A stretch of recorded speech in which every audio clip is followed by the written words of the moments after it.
बनाने के लिए आप सभी इस परिवार के सभी बंधुओं को बहुत बहुत नमस्कार प्रणाम। और इस कार्यक्रम में खास करके हमारे मित्र असीम जी और पूती जी, जिन्होंने कई बार कार्यक्रम को राष्ट्रीय स्तर पर भी आयोजित किया है, और सभी लोगों का शुक्रिया अदा करेंगे। एंटोनी हमारे यहाँ पढ़ाई भी की है और अभी भागलपुर में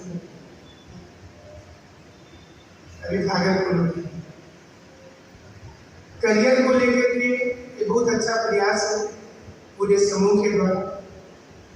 और सबसे बड़ी बात ये होती है कि हम लोग किस एज में एग्जाम्स को लेकर और अपने को लेकर हम लोग सोचना शुरू करते हैं।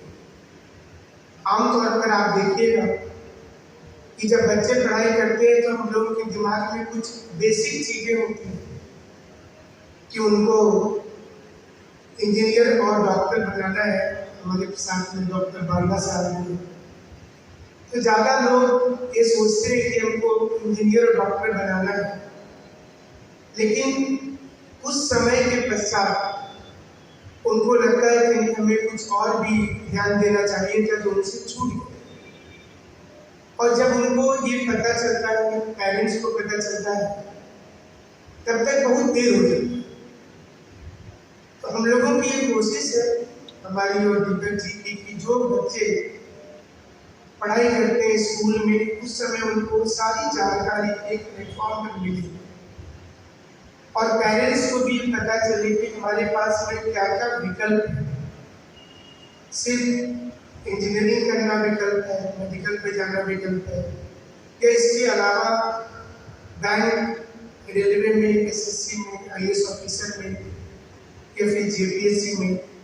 तो ये जब आपको कहीं से रास्ता मिलता है और आप उसको सही समय पर कैच करते हैं, तो ये बहुत बड़ा उपलब्धि होता है। ऐसे तो हर बच्चे देखिए मेहनत करें। आप अगर देखेंगे तो जब आप पढ़ाई करते हैं तो सोचना शुरू करना है। बहुत सी ऐसी चीजें हैं जिसमें वैज्ञानिक का नाम हम लोग जानते हैं कि आर्किमिडीज ने ये खोज कर दिया, न्यूटन ने ये खोज कर दिया। आप ये सब बता सकते हैं कोई कि जो न्यूटन और आर्किमिडीज थे वो अपने ब्रेन का कितना % यूज किए? कोई एनिमल जो बताना चाहते हैं? इतना नाम आपने सुन रखा है थॉमस एडिसन का। फिजिक्स, केमिस्ट्री, मैथ के ट्यूशन पढ़ते हैं कि नहीं? 10th में पढ़ते हैं कि नहीं? हिस्ट्री ज्योग्राफी नहीं पढ़ते। अगर आप 6-7 से हिस्ट्री ज्योग्राफी का ट्यूशन पढ़ेंगे तो आपको सब पूरा मोहल्ला मिलकर के गाली देगा कि इतना कमजोर ये बच्चा है कि हिस्ट्री ज्योग्राफी का ट्यूशन पढ़े। अच्छा, आप सोचिए कि फिजिक्स, केमिस्ट्री, मैथ पढ़ने के बाद आप आईआईटी पास कर जाते हैं और बहुत रिसर्च करने के बाद आप एक वैज्ञानिक बने। तो किसी ने पंखा का आविष्कार किया, किसी ने माइक का किया, कुछ किया। और एक होता है सोशल साइंस, जिसको हम हिस्ट्री ज्योग्राफी बोल रहे, लेकिन वहां भी साइंस वर्ड जुड़ा हुआ है, सोशल साइंस। लेकिन उसकी पढ़ाई हम लोग नहीं करते। स्कूल में ऐसे ही नंबर आ रहे। आप जब स्कूल में पास करते हुए देखिएगा वो सारे लोगों को टीचर नंबर दे देते हैं। आपको भी लगता है 1 घंटा पढ़ेंगे नंबर हो जाएगा, लेकिन 6-7 से बड़े बड़े एकेडमी में जाकर के आप फिजिक्स, केमिस्ट्री, मैथ का ट्यूशन देते। और जब +2 करने के बाद ग्रेजुएशन करना और अगर लगता है कि सरकारी नौकरी चाहिए, तो सरकारी नौकरी करने के लिए जब आप आईएएस की तैयारी करने जाते हैं दिल्ली में, पटना में, इलाहाबाद में, तो 2-2 लाख रुपया कोचिंग की फीस होती है। और कोचिंग में क्या पढ़ाई हो रहा है वहाँ? हिस्ट्री और ज्योग्राफी। जो विषय में आप अपने से पास कर जाते हैं उस विषय में आपका 2 लाख रुपया खर्च हो रहा और सिर्फ हिस्ट्री और ज्योग्राफी की पढ़ाई। ये सोच अगर आपकी विकसित हो जाए, और समाज को देखिए, आप जिस इन्वायरमेंट में रहते हैं यहाँ पर 2 प्रकार की समस्याएं हैं। आप कभी सुनते हैं कि डाउरी के लिए किसी महिला को जला देते, सुनते हैं न्यूज़, दहेज के लिए हत्या होती है। तो विज्ञान क्या कोई ऐसा साइंस का जाएगा भाई? तुम्हें बताइए, ऐसा कोई विज्ञान बना कि आर्किमिडीज का सिद्धांत पढ़ लो, चार्ल्स का नियम पढ़ लो तो दहेज खत्म हो जाएगा, बच्चों से काम करवाने वाला जो चीज है खत्म हो जाएगा। ये मोरल एजुकेशन, और मोरल एजुकेशन के लिए आपको समाज में रहना जरूरी है। सामाजिक विज्ञान ये सोच है कि आप अगर अपने घर में किसी बच्चे से काम भी करवाते हैं तो बहुत से पेरेंट्स ऐसे होते हैं जो बच्चों को भी स्कूल भेजते हैं कि ये बच्चा भी हमारे बच्चे के जैसा, इसको हम स्कूल भेजें। और कुछ लोग ऐसे भी होते हैं, आपने हाल में न्यूज में देखा होगा, IAS ऑफिसर एक आदिवासी बच्चा को घर में बांध करके रख करके काम करवा रहा था, आप लोग अखबार में देखेंगे।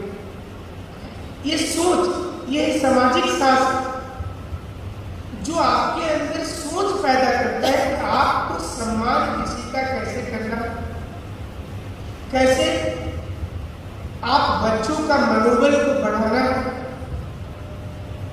और कब कब क्या डिसीजन लेना है। जीवन में डिसीजन बहुत मायने करता है। आप किसी के भी पिता कोई भी काम करते हो, यहाँ तक कि जिसके माता पिता मान लीजिए कि वो गलती से ड्रिंक कर रहे, वो भी समझाते हैं बेटा और बेटी को कि ये काम मत करो। एक रिक्शा वाला भी अपने बच्चे को समझाता है, मन लगा कर करना। वो बोलता है कि हम तो नहीं पढ़ाई किए तो देखो हम कुछ नहीं करते। तो इसलिए युवाओं, पहला चीज कि आप जब 31 दिसंबर के बाद रात को 1 जनवरी, जैसे ही रात को 12 बजता है, पूरे भारत में लोग देखिएगा नया साल मनाते हैं, और मन ही मन सारे लोग एक कमिटमेंट करें अपने मन से,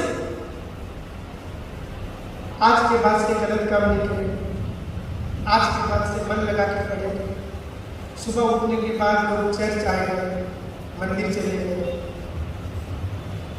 2 दिन 4 दिन 5 दिन देखिएगा थोड़े लाइट में सीरियस होते। लेकिन आज इस महीने में किसी से पूछिए कि तुमने 31 दिसंबर की रात को क्या कसम खाया था, किसी को याद नहीं। अभी आप भूल गए।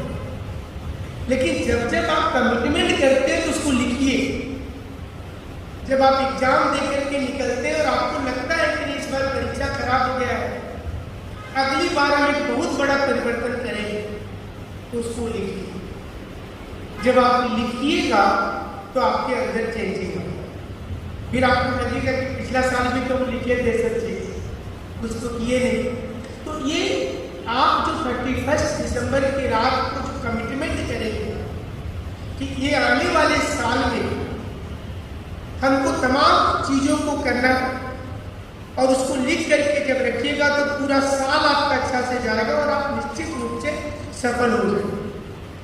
तो मेरी अंत में बोलना चाहेंगे आप तमाम लोगों को कि जो 1 वर्ष की अवधि आपको मिल रही है, इस 1 वर्ष में एक अचीवमेंट होना चाहिए, और ये इस अचीवमेंट क्या होगा ये आपको लिख करके रखना।